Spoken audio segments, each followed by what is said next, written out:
at night, maybe on a camping trip, or maybe with your family out on a weekend, you can wait for these stars to come out and you can look for the Big Bear up in the sky.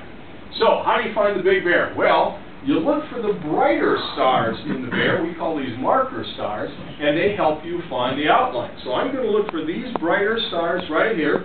This represents the back of the bear. This represents his butt, and there's his tail. So we're going to go look for those stars, and hopefully we'll be able to find the Big Bear up in the sky. Now, for you older kids, does this pattern of stars look familiar?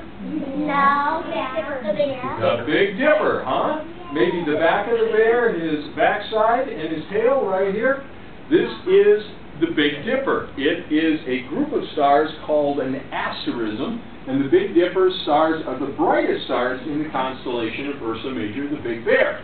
They have kind of funny sounding names like El-Qaid and Eliot. Those are names that came to us from ancient astronomers that lived halfway around the world, in countries that we now know of today as the Middle East, places like Iraq and Saudi Arabia and Jordan.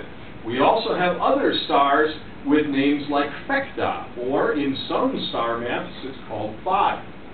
Again, these names came from the ancient world, Persian astronomers, people that come from the country that we now know as Iran. They gave us these ancient names.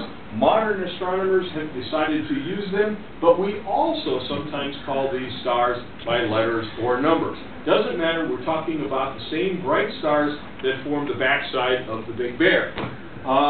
When we want to look for the Big Bear up in the sky, we look for this group of stars, this asterism. An asterism is just a fancy word that means bright stars, easy to see stars.